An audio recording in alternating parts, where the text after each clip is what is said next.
Alright, so we're going to talk now about the pros and cons of living, working, and moving abroad to teach English. So, let's start with the cons first of all. Obviously, you're going to have to relocate. Okay, so you're either living in Canada, America, Europe, somewhere like that, Australia. You're going to have to go to a new country. That might be a pro for you, or that might be a con, depending on your comfort level in doing so. If you come to a country, obviously that doesn't speak English as a first language, they're not going to speak English as a first language because you're going to be there teaching them a new language, which is English. So you're going to have experience with language barriers. I can't tell you how many times I've gone into a restaurant my first while here in Korea and have had to either cluck like a chicken to say that I wanted chicken to eat from the menu, or moo like a cow if I wanted to order a steak or beef. So you got to be really flexible, you know. Body language is a large part still of my conversation and communication patterns to connect with people. One thing, especially if you come to Asia, you know, you're not going to be living in this massive, you know, 1,000 square foot apartment. You know, you're going to be living in a smaller living quarters. But for me, I'm really big into minimalism and simplifying my lifestyle, so it's actually been great. I really like having a smaller space and just keeping what I really want and need. This is the toughest one for me, you know, as I'm getting older, you know, my son's getting older, my parents are getting older, and you're missing a lot of moments that you cannot get back. You know, time is the one resource that's not renewable. So this is a big one for me. And that's why eventually people leave. They go back home to be closer to their family and friends and their countries. So this year is the toughest part from myself and many of the other expats that I am connected with here. However, there's so many pros and benefits to this. The first one obviously being is you get paid to travel, right? What kind of job actually pays you to go have these adventures and explore other countries and other cultures? It's freaking awesome, right?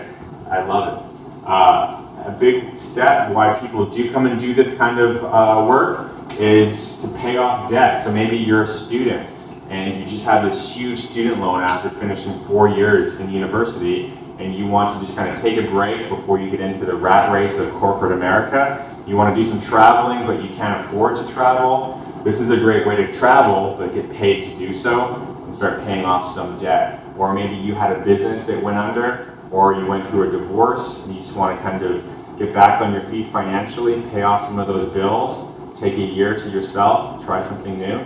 This is going to be a great thing for you.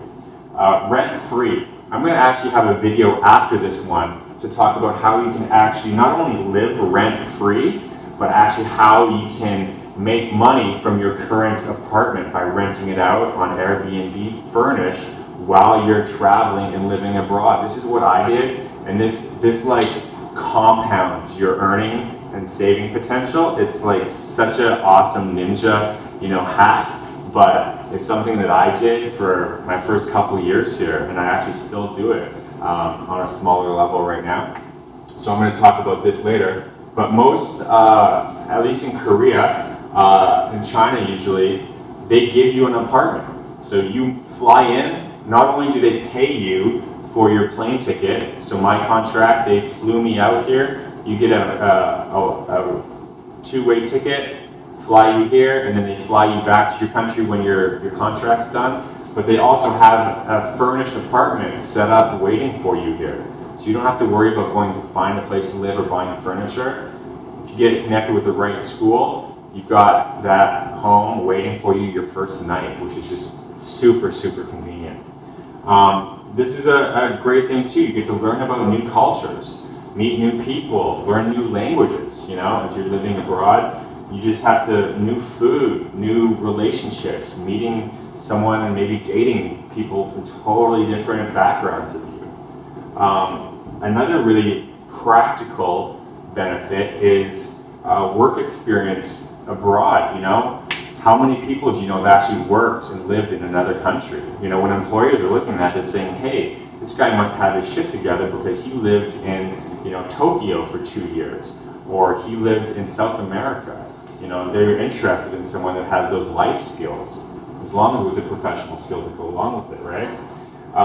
This here is a huge one. One of the big reasons why people come to do this is to save money.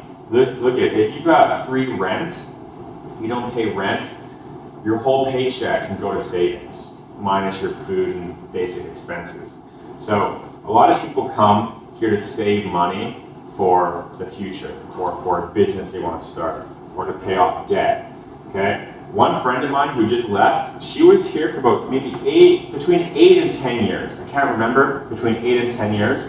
But in that time, she saved $250,000, 250K Canadian, that she went back to Canada with, cash in her bank. You know, I know her.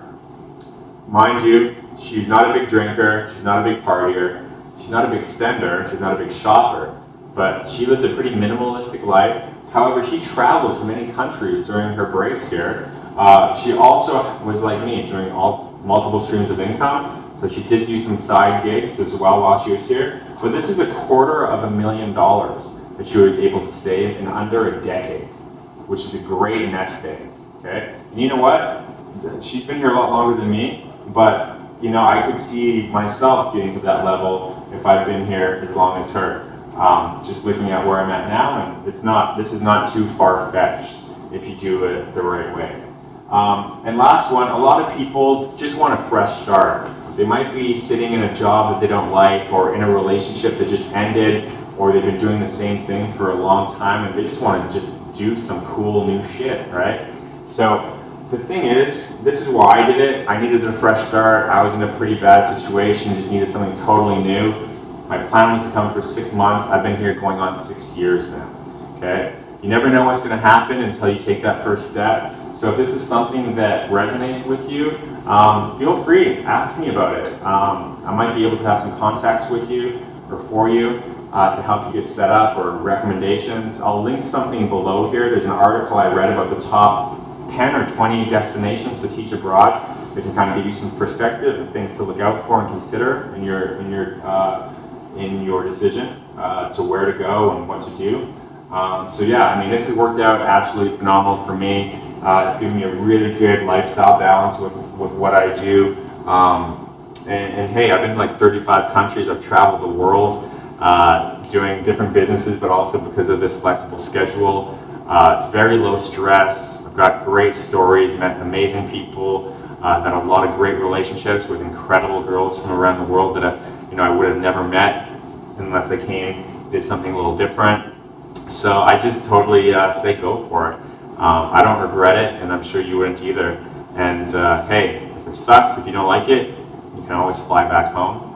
So there you go. I hope this one went a little long, but I hope some of you take action on this.